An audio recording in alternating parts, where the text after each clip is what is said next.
আসসালামু আলাইকুম এভরিওয়ান, কেমন আছেন আপনারা? আমার আজকের ভিডিওতে থাকছে এবার ঈদে কীভাবে আপনারা একটি মশলা দিয়ে বিরিয়ানি, তেহারি, খাসি, হাঁস, মুরগি, রেজালা তৈরি করতে পারবেন সেই ভিডিওটি আপনাদের মাঝে তুলে ধরব। আশা করি আমার আজকের ভিডিওটি আপনাদের উপকারে আসবে। আমরা অনেকেই চড়া দাম দিয়ে বাইরে থেকে মশলার গুঁড়া কিনে এনে খাই।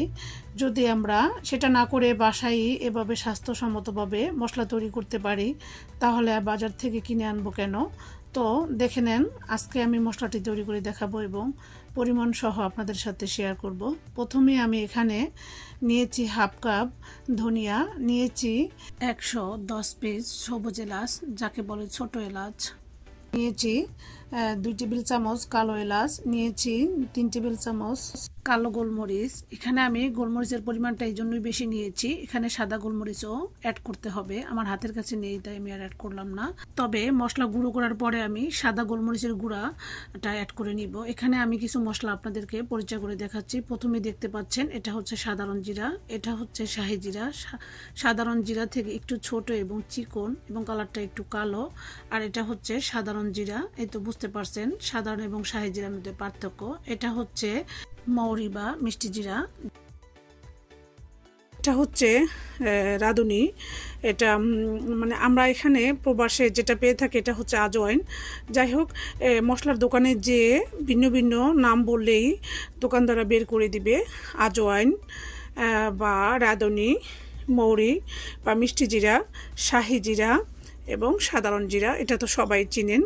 এই ছিল 4 রকমের জিরা, মৌরি এবং রাঁধুনির পরিচয়। তো আপনারা নিশ্চয়ই দেখে হয়তো বুঝতে পেরেছেন। এখানে আমি আরও দুটো মশলার পরিচয় করে দিচ্ছি। প্রথমেই দেখতে পাচ্ছেন এটা হচ্ছে কাবাব মশলা। কাবাব মশলার আগা একটু ডাটের মতো থাকে এবং আকার একটু বড় থাকে।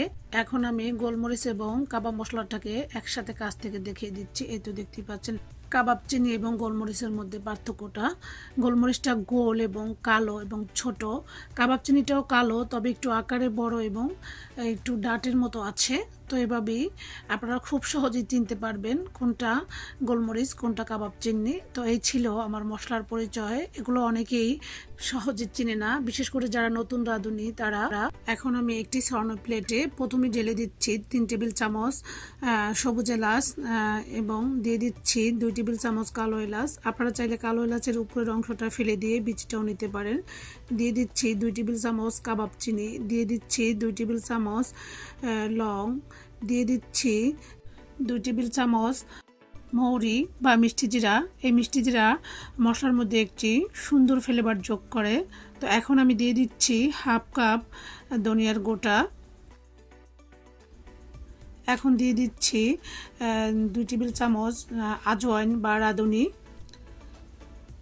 এখন আমি দিয়ে দিচ্ছি হাফ কাপ সাধারণ রেগুলার রান্নার জিরা, এটা তো সবাই চিনেন। এখন আমি দিয়ে দিব 2 টেবিল চামচ শাহি জিরা। এখন আমি ঢেলে দিচ্ছি 3 টেবিল চামচ কালো গোলমরিচ।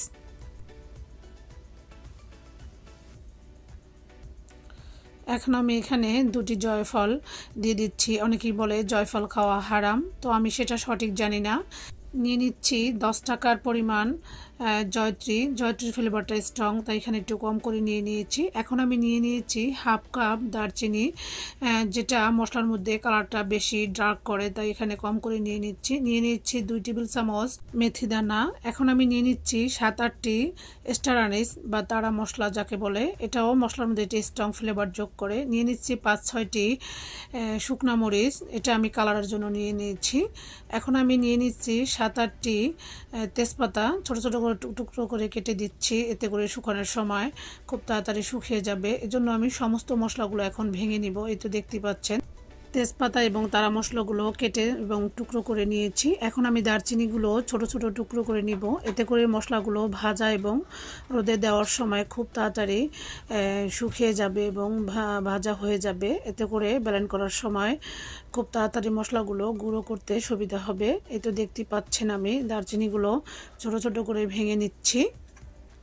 আমি মশলাগুলো সব কিছু যেগুলো বড় বড় ভেঙে ছোট ছোট টুকরো করে রোদে শুকিয়ে নিব। আপনারা চাইলে চুলার নিচে রেখে অথবা চুলায় মিডিয়াম আছে মোটা কোনো ভারী পাত্রে ভেজে নিতে পারেন। সেক্ষেত্রে যেগুলো ভারী মশলা সেগুলো আগে ভেজে নেবেন এবং ছোট মশলাগুলো পরে ভেজে নেবেন। তবে অবশ্যই খেয়াল রাখতে হবে মশলাগুলো যাতে পুড়ে না যায়। এই তো দেখতে পেয়েছেন আমি মশলাগুলো ভালোভাবে মিক্স করে বড় মশলাগুলো এক সাইডে নিয়ে নিচ্ছি। এভাবে আমি মশলাগুলো ৩-৪ ঘন্টার জন্য রোদে রেখে দিব। আপনারা যারা সৌদি আরবে থাকেন তারা অবশ্যই জানেন সৌদি আরবে রোদের পরিমাণ কতটা ঝাঁঝালো। মশলাগুলো আমার বাসায় বসেই সবসময় মানে মচমচা থাকে, তারপরও আমি আমার ছাদে মশলাগুলো রোদ দিয়েছি। দেখতে পেয়েছেন এনে অনেক রকমের মশলা, জিরা, ধনিয়ার গোটা, বড়ই শুকাতে দিয়েছি এবং আমি যে মশলাগুলো আজকে রেডি করেছি সেগুলো আমি ৩-৪ ঘন্টার জন্য রোদে দিয়ে শুকিয়ে নিব। তো আমার কাছে এভাবে রোদে শুকিয়ে মশলা গুঁড়ো করলে অথেন্টিক ফ্লেভারটা আসে এবং মশলা কষানোর সময় মাংস থেকে খুব সুন্দর একটি ফ্লেভার আসে। তো অনেকেই ভেজে মশলা গুঁড়ো করেন, সেটা যার যার রুচি, তো আমার কাছে একদমই ভালো লাগে না। যাই হোক, এখন আমি মশলাগুলো খুব ভালোভাবে শুকিয়ে নিয়েছি। এখন আমি গ্রাইন্ডারে মশলাগুলো গ্রাইন্ড করে নিব। এভাবে বাসায় বসে মশলা গুঁড়ো করলে স্বাস্থ্যসম্মত উপায়ে মশলাগুলো খাওয়া যায়। তো আমি আমার মায়ের কাছ থেকে শিখেছি। আমার মা সবসময়ই বাসায় বসে সব কিছু করতে পছন্দ করেন। হলুদ, মরিচ, যত রকমের মশলাই আছে না কেন সেটা সে আগে নিজে মুছে সুন্দরভাবে গুঁড়ো করে নেয়, সেটাই আমি শিক্ষা নিয়েছি। তো এই তো দেখতে পাচ্ছেন মশলাগুলো আমি ব্লেন্ড করে নিয়েছি। এখন আমি আবার একটু মশলাগুলো নেড়ে চেড়ে দিচ্ছি, উপরেরটা নিচে, নিচেরটা উপরে, এভাবে দিয়ে আবারও ঢাকনা দিয়ে ঢেকে মশলাগুলো একবারে মিহি গুঁড়ো করে নিব।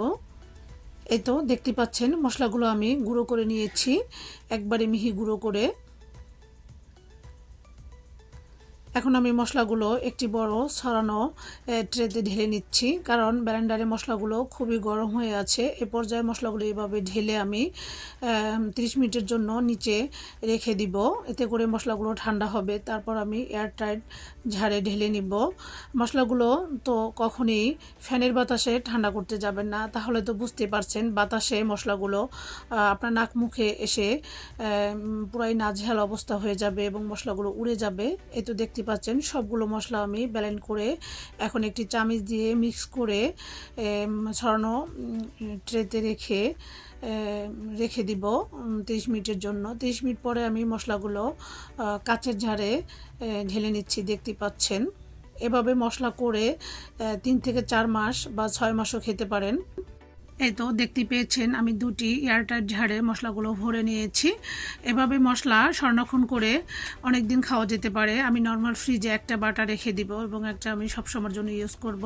তো আমার আজকের ভিডিওটি আপনাদের যদি উপকারে আসে প্লিজ আমার চ্যানেলটি সাবস্ক্রাইব করে পাশেই থাকবেন এবং একটি লাইক দিবেন। আজ এই পর্যন্তই, পরবর্তী ভিডিও দেখার আমন্ত্রণ জানাচ্ছি। আসসালামু আলাইকুম, আল্লাহ হাফেজ।